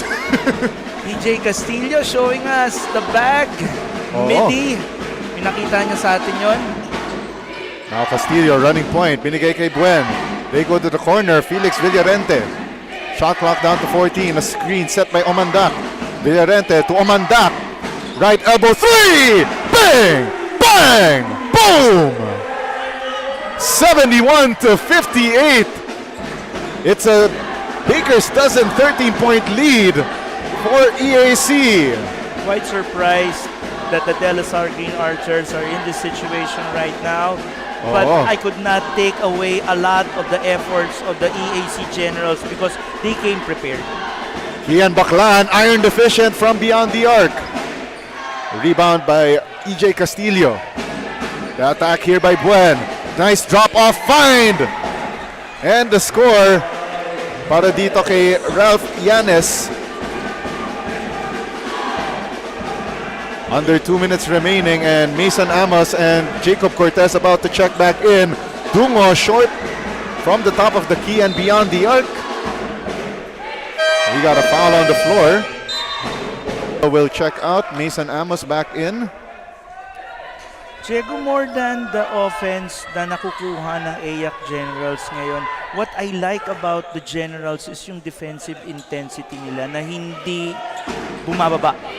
Nakikita natin yan eh. And they're putting the Green Archers in situations na hindi sila komportable. Hindi sila nakakatakbo, hindi sila nakakaset ng mga offense nila inside, and they're relying and they're settling for outside shots like in the case of yung kaninang pinakita ni Andre Tungo. A minute and a half remaining sa ating third period and a near steal by Cortez. Goes to the hands here of Felix Villarente and a steal by Jacob Cortez. 2-on-1 fast break. Jacob Cortez getting the hoop, the harm, the three-point play the hard way. And a chance to cut further into this deficit down to 13. Let's take a look at that one more time. Villarente could not stop that freight train in Jacob Cortez. Diego, if the Green Archers would have a chance to come back, they need the Jacob Cortez San Beda Red Lions, King Lion version. The one that's aggressive, the one that's taking charge. And if it's going to be Kian and him that's going to be stepping up, they need to. A minute and 15 remaining. EAC now to their offense. Lead now at 13. Castillo, swing pass. Omandak, top of the key. 3! 1, 2, 3! And taking itong EAC to Splashtown. You know that that's the bag of Omandak. Alam natin kung saan siya titira. It's like same thing with Tristan Tolentino of the NEU Hunters. Alam mo na dun siya. Alian tries to answer back. Missing from beyond the arc. Now Castillo against Dungo. Now double teamed by Cortez. And Weiss sa EAC. Talking briefly about EJ Castillo, low-key one of the best recruits, probably top 10 high school recruits from the junior ranks this year. Yanes offline on that jumper. Cortez gets the board. Less than half a minute remaining sa ating third quarter. Cortez with the isolation play. Gives it to Dungo at the left wing. Shot clock down to 12. 5-second differential between game and shot clock. Dungo gets the Nuanco screen. Amos, 3 to shoot. Gives it to Jacob Cortez. Fade away 3. Offline. And the rebound by Jerolan Omandak. 3 seconds left for EAC. And a steal by Cortez. And Ethan Alian's shot did not stand a chance. We end 3 quarters of action with EAC on top by 16, 76-60 as we take a look at our third quarter highlights brought to you by the Shawarma Shack and Benny. Let's break down how EAC was able to build this 16-point advantage. Clinical, methodical, they started on defense, the offense flowed, and this is something that we're seeing right now with yung kanilang mga rim run, yung mga early offense na ganyan, and this is where we are at, 76-60 in favor of the Generals. Final 10 minutes of action in the semi-final round matchup here in the Pinoyliga Nextman Cup Season 3 presented by the Shawarma Shack coming up next. Kung bitin sa isa, anong hinihintay pa? Dobleng minam na nahanap mo ay nandito na. Sarap na buy one take one at hindi magbabago. Tara na dito sa Shawarma Shack, Shawarma Shack. Mas masaya ang pagdalawa. Shawarma Shack, Shawarma Shack. Doble ang sarap, dito may forever ka. Shawarma Shack, oh Shawarma Shack. Kaya dito ka na isama. This is your Pinoyliga Nextman Cup Season 3 presented by the Shawarma Shack. Final 4 action now underway. EAC Generals leading by 16, 76-60. This is the biggest test for the DLSU Green Archers squad right now, testing them under pressure. But this is also a test for the Green Archers, for the EAC Generals, kung kaya nila masustain itong kanilang kalamangan. Ethan Alian scoring para dito sa DLSU Green Archers. And on the reset here for the Generals, very patient on their offense. 7 to shoot. EJ Castillo measuring Andre Dungo here. Castillo with 2 to shoot. Launches it and sticks it right in the face of Andre Dungo. Oh wow. EJ Castillo introducing himself to the basketball community right now. As we take a look at our quarter scoring, that 31-16 total in the third quarter, really blowing this game wide open. I'm just floored with the potential of EJ Castillo, Diego. As we take a look at this Shawarma Shack shacking play of the game. Amazing action here para sa EAC here in the second half. Jacob Cortez floats it up, doesn't even hit iron. And now EJ Castillo setting the table for the Generals. Shot clock down to 12. Castillo gets a screen from Amanda. Denies it, kicks it to the corner, and we have a foul. And it's called against, let's check. It's on Jacob Cortez. And on Jacob Cortez, it's on EJ Castillo. The maturity of EJ Castillo showing how composed, how poised he is when nasa kanya yung bola. Kahit sa off-ball, ano? Oo. Shot clock down to 12. Omandak, top of the key, 3. That one offline. Long rebound by EJ Castillo. Dungon nearly steals it from Castillo. And a turnover by Castillo. I guess medyo rookie jitters pa on that last action there. But you want the control, but yeah, you're correct. Kailangan din niya certain sense of poise pagdating sa mga ganong situation. Choices. Oo. 8 minutes remaining sa ating ball game. So much time for De La Salle to make a comeback, and they could start right there. Kian Baclaan, stick from deep. Could be the comeback of the year, could be the upset of the year. Make the choice, guys. Oo. Ayun yung tinitignan natin the last 8 minutes. 10 to shoot para sa EAC. Omandak now facing Mason Amos. Nice drive by Villarente, baseline, no good. And on the stick back, there's a foul on that attempt by Ralph Yanes. I think those are the little things na talagang tinitignan mo with the DLSU Archers. That type of energy sa pagkuha ng bola, yung convincing rebounds. A lot of these stuff medyo wala. Those are the things that's lacking. Ngayon, pagdating naman dito sa EAC Generals, it's those 50-50 balls. Kanina, no, the last two possessions ng EAC Generals, 50-50 balls na pupunta sa kanila. Now Ralph Yanes short on the first of 2 free throws.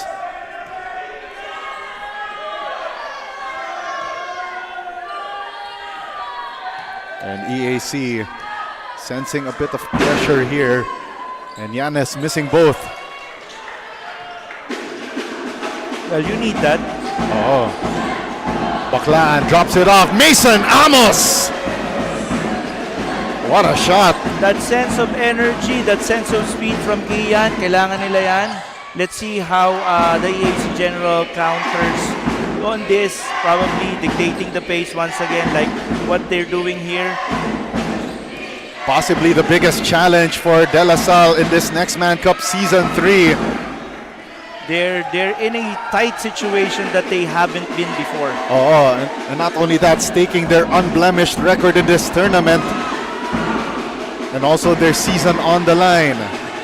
Raimundo, stop, pop, but doesn't drop. Dominguez gets the rebound. EJ Castillo, quick trigger jumper, and it's a coming out party for the EAC Brigadier turned General. Mga kaliga, if you don't know EJ Castillo, now you know. Mason Amos down the hatch from beyond the arc, and it's down to a 10-point ball game. We have a ball game, mga kaliga. This is far from over. Again, upset of the year or comeback of the year. Yan ang pagpipilian natin ngayon. Raimundo driving right and stolen away by Mason Amos.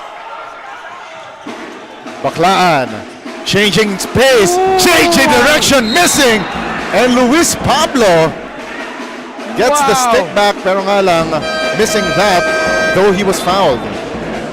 Wow, what blinding speed on Kian Baclaan, and what recovery on the part of Luis Pablo. Both good things.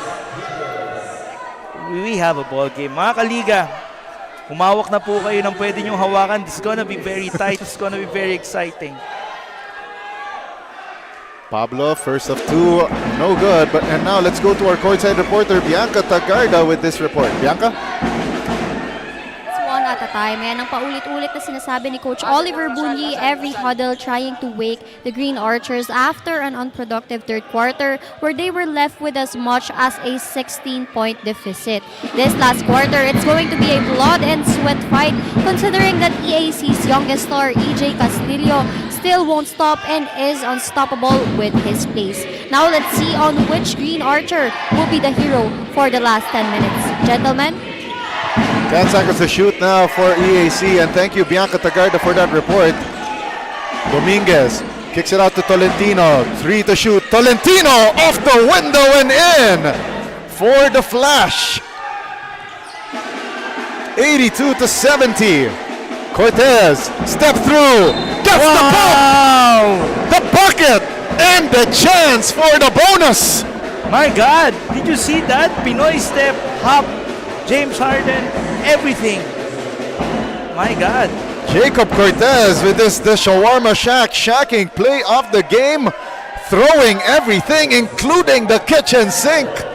Wow. Getting that and then some. The bonus free throw doesn't fall through though.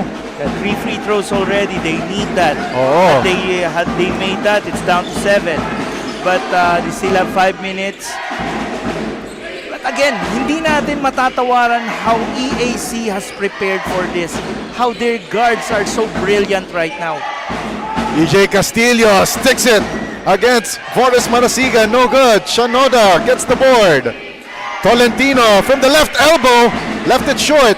Gets his own miss. 50-50 ball. Saan pumupunta? EAC Generals. Now EJ Castillo trying to make a move against Boris Marasigan. Gives it to Shanoda. 4 to shoot. Castillo on it. Driving left. Jumper off the glass. Oh my God! As the shot clock was winding down. Guys, I'm feeling that the Kiefer Ravena feelings right now. The Wow. Petualo feelings on EJ Castillo. He's gonna be one of the best high school to college players this year. In the years to come, I mean. 84-72, 12-point advantage for EAC. Tolentino setting the table, and an offensive foul called against Marvin Raimundo. And still down on the ground is Jacob Cortez. Took a huge hit there. He's getting his breather right now. I think he needs it. He's gonna be up for a very, very tough challenge in the next 4 minutes and 23 seconds. Jacob Cortez. Kian Baclaan needs to step up in terms of pace. They all need to do all of these things right now because they have a 12-point deficit. There you go, the offensive foul there, as we saw in the replay.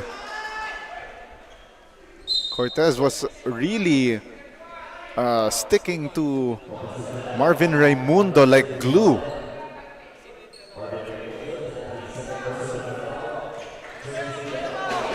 As they say, an eternity of basketball remaining. 4 minutes and 20. Kian Baclan, hang time move. Doesn't get that ball to drop. Now Joshua Tolentino setting up the table against Jacob Cortez. Joshua Tolentino, the primary decision maker for the EAC Generals, doing a lot of great decision making this fourth quarter. 7 to shoot. Raimundo, they go inside to Russell Dominguez, and an offensive foul against Dominguez. Back-to-back fouls on the offensive end for EAC in back-to-back possessions. Slowing it down ang ginagawa ng EAC Generals. They're putting their ball dito sa mga poste nila ngayon. Hopefully, it's a good decision on their part. But it remains to be seen kung ano yung gagawin, of course, ng DLSU Archers. They need to convert immediately. First, the next 2 possessions will be very critical to the rally of the DLSU Archers. And Jacob Cortez shuffled his feet, danced to the wrong beat, and the possession goes back to EAC. Green Archers getting tested right now. EAC, we're seeing a lot of para bang coming outs. Yes. For EAC. Oh, ang daming coming out parties here for EAC. Tolentino, Shinoda, Dominguez, and then Castillo. But for me, personally, itong si Joshua Tolentino, his time just came at the right place at the right time. But I've seen this Joshua Tolentino play a whole lot of good ball games, and just now that I've seen him break out in an EAC uniform. 3 minutes and 16 remaining. Amos for 3! Off target. Rebound by Kian Baclaan. Now to Boris Marasigan, driving right.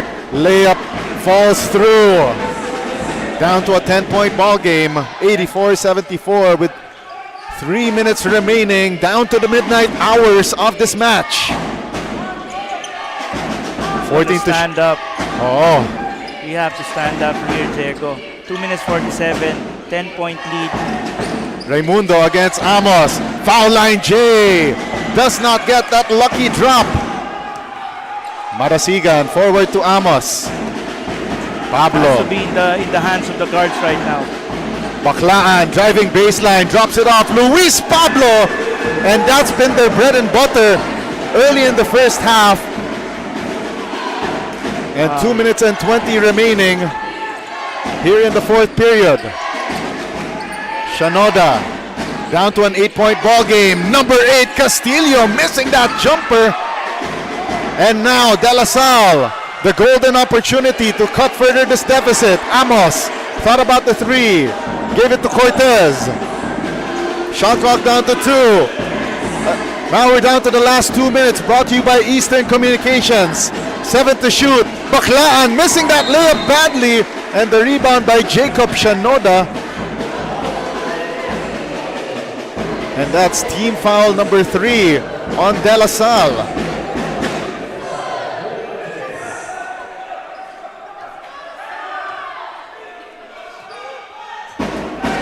Eight-point ball game, and now Tolentino calling for the play here.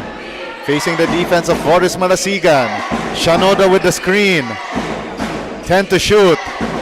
Tolentino makes his move. Tolentino step through off the glass, no good. And Amos with the rebound. 8-point lead, Diego. Again, upset of the year, comeback of the year. Oh, and a foul called against EAC, and it will be 2 shots for Boris Marasigan.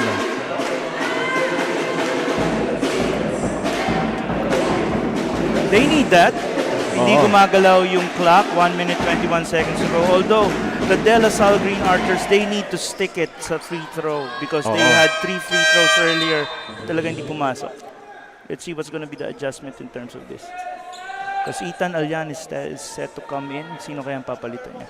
For a defensive adjustment, I will assume. Looks like it's going to be Boris Marasigan.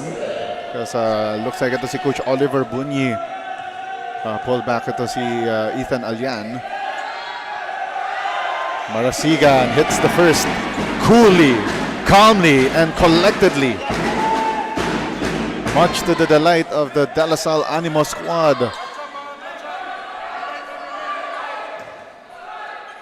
Chance to make this a 2-possession ball game. Marasigan makes both. 6-point lead, 1 minute and 21 seconds to go. This is where you separate the great from the good. Dito mo makikita who will step up for both teams. So Omandak in for EAC. Let's see how the Generals will return for Ethan Alyan and this offense to defense substitution. This is a crucial possession again for the De La Salle Green Archers. They need to convert this, but EAC Generals, they need to hold serve. Jacob Cortez with the baseline inbound. Nice pass to Boris Marasigan, but tapped out by Jacob Shanoda. Good intentions on the part of Jacob.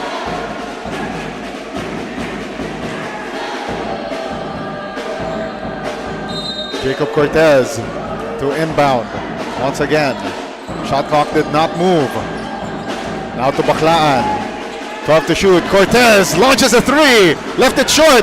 And Cortez nearly gets his own miss. Referees say it was last touch on Jacob Cortez. And the EAC Generals call their second to the last timeout with 1 minute and 8 remaining in the fourth quarter. And we'll be back after this break. Get 8 gigabytes of all-access power. Plus only TikTok to scroll and share non-stop. Power, work, life, and more with Smart Power All-access data now up to 90 days. Load now.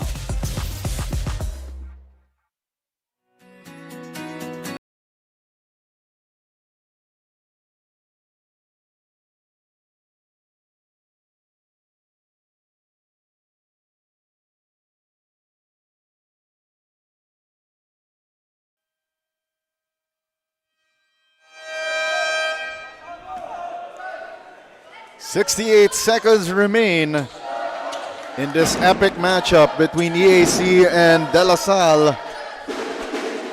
Laban ng Taft Avenue, magkabilang dulo.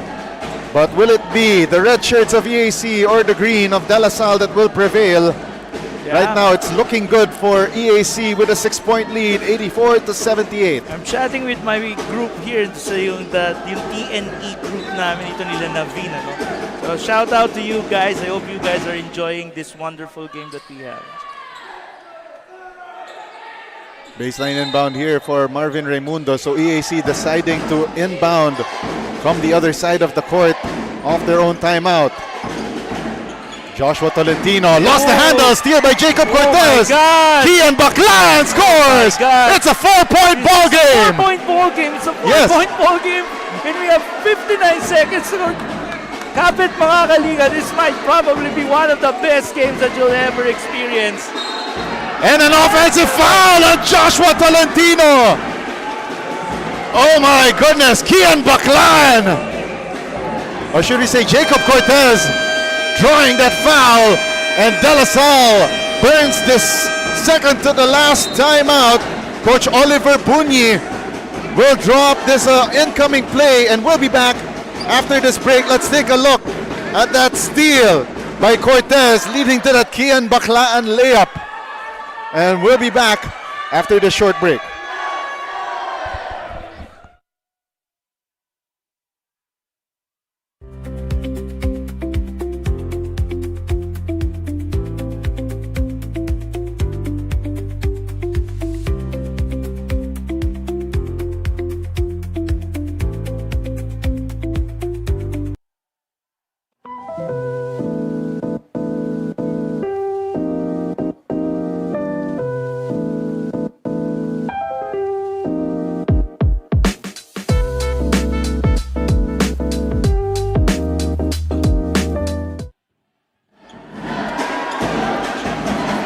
From 16 points down to start the fourth quarter, and now De La Salle down by 4, 84-80 with less than a minute remaining here in this Pinoyliga Nextman Cup Season 3 semifinal matchup presented by the Shawarma Shack. This is the best 5 of De La Salle versus the best 5 of the EAC Generals down the stretch. Kapit mga kaliga. That's the only I can say to you guys right now. Let's just experience this. Line formation here for De La Salle. Baclaan. The inbound. Luis Pablo got stuffed. And what a block by Jacob Shanoda. 12 to shoot for De La Salle, but that was a great execution from De La Salle off that timeout. Another line formation for the DLSU Archers. Let's see what's going to happen here. Now to Amos. Baclaan. One-on-one here against Tolentino. Cortez thought about the three. Boris Marasiga! Bang! Boom! 1-point ball game! Wow! 84-83! Boris Marasigan! Nerves of steel! Ice in his veins! De La Salle down by 1! EAC electing not to use their timeout, their final timeout. Now Joshua Tolentino. Crossing the timeline, gives it up. Marvin Raimundo, cross-court pass back to Joshua Tolentino. Baclaan. Challenging Joshua Tolentino, 13 versus 13. 7 on the shot clock. EJ Castillo gets fouled by Ethan Alyan, and that was the last foul to give for De La Salle this ball game.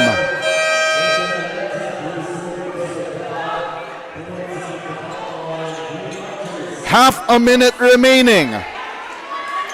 Cardiac matchup to start our semi-finals doubleheader this Thursday. Coming up next, it will be the Benil Blazers, also staking an unblemished record against the New Era University Hunters. This is just a sight to behold, Diego. Oh, 12 on the shot clock. Tolentino. Defended here by Mason Amos. The swing pass. Omandak for three. No. Amos with the rebound. Now Cortez quickly to the front court. Shot clock is off. 12 to shoot. Baclan. Amos for three. No. And it's tapped out of bounds by Marvin Raimundo, but referees say it was off of Baclan, and our crew chief Dennis Escaros will be reviewing that last play. 7.2 seconds remaining. So they will review that last action. From my vantage point though, it seemed like it was off the hands of Marvin Raimundo, but the referee who had a better vantage point said that Kian Baclaan tapped the ball last. Yeah, let's defer, of course, to what our or should we say that was on Pablo, according to the replay. let's defer. But that was a clean look by Mason Amos. Yeah, That was a clean look. just left it short. You know, probably a centimeter or two away from being a lead for De La Salle. There you go. That was so short. That was just left short, and there you go. Raimundo. But we saw there was a tap there by Luis Pablo. Yep. Let's see what's going to happen here. Let's see what's going to be the call. Of course, Commissioner Buds Cortez on our IRS system right there, looking with his crew. Kapit mga kaliga, we promised you that this might probably be the comeback of the year or the upset of the year. So mamimili tayo in the next 7.2 seconds. So let's take a look at that one more time. That three by Amos, left short. And then there's the tap there, Raimundo. So that was very close to call. So it was either Raimundo or it was Pablo. Luis Pablo, and it will go the way of EAC and Coach Jerson Cabiltes, burning EAC's final timeout with 7.2 seconds remaining. 84-83 is our count. We'll be back for the conclusion of this match. Kung bitin sa isa, anong hinihintay pa? Dobling minam na nahanap mo ay nandito na. Sarap na buy one take one at hindi magbabago. Tara na dito sa Shawarma Shack, Shawarma Shack. Mas masaya ang pagdalawa. Shawarma Shack, Shawarma Shack. Doble ang sarap, dito may forever ka. Shawarma Shack, oh Shawarma Shack. Kaya dito ka na isama.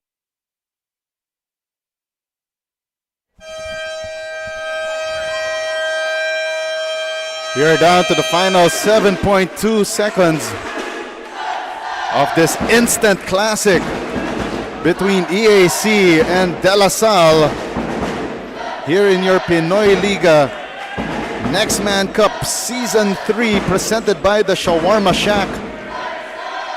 Coming up next, by the way, it will be De La Salle University's brothers from the other side, the Benil Blazers, taking on the New Era University Hunters in our main game to determine the other seat here in this here in the finals.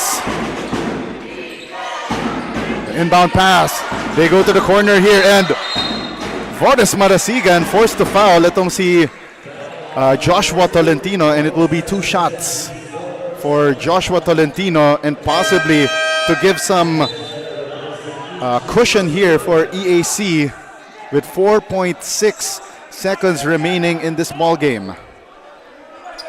And parang ito ang aking partner na si Benny, parang medyo nervyoso siya. Oo, naano na ako na I'm lost for words, Diego. Talagang And look at that. Joshua Flash Tolentino coolly, calmly, collectedly making the first.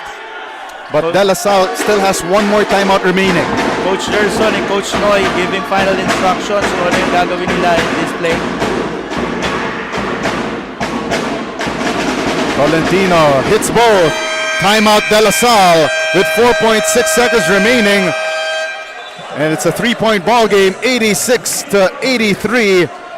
And we will hang on in the air for the final timeout by De La Salle for either team, by the way. Yep. So no more timeouts for either team. Both teams already in penalty. And it's a 3-point lead for EAC. Obviously, we're looking at Mason Amos. Coach Oliver Bunyi would want to put in some of his shooters right now.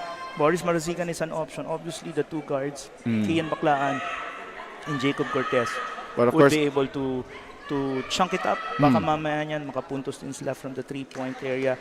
Good enough para magkaroon sila ng overtime to extend this ball game right now. Ito talaga, a masterclass at this point na pinakita ni Coach Gerson Cabiltes on the part of the defense and the offensive side. So let's see. We got 4.6 seconds to go. Obviously, they will go for that 3-point shot already. Expect Mason. Probably, if not Mason, the two guards. The adjustment is that there's no Luis Pablo right now.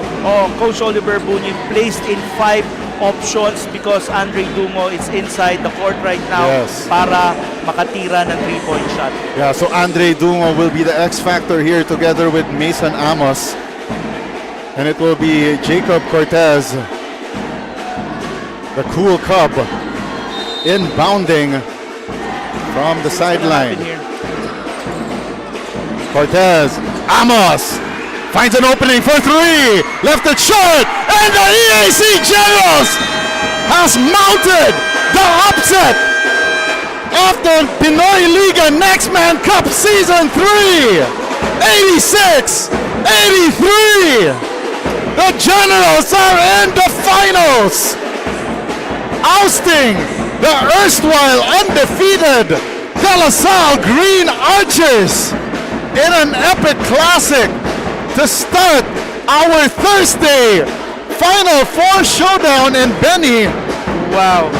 We told you guys, it's either the upset of the year or the comeback of the year. The upset of the year by one masterclass. Gerson Cabiltes showed us on the defensive and the offensive side.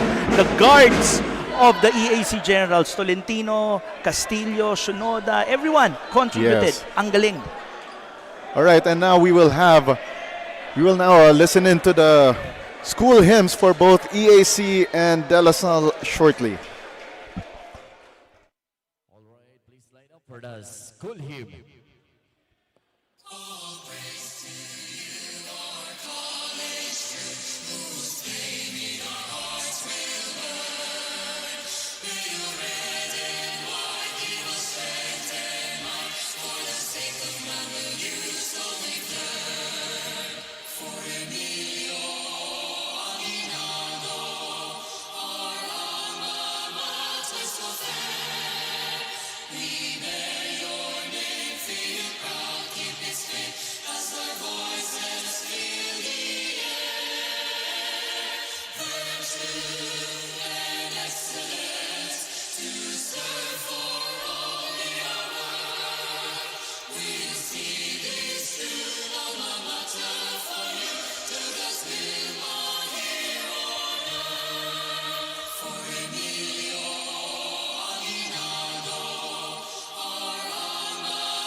Our best player of the game, 13 points, 8 rebounds, 1 block. Jersey number 3, J. Roland Umanda.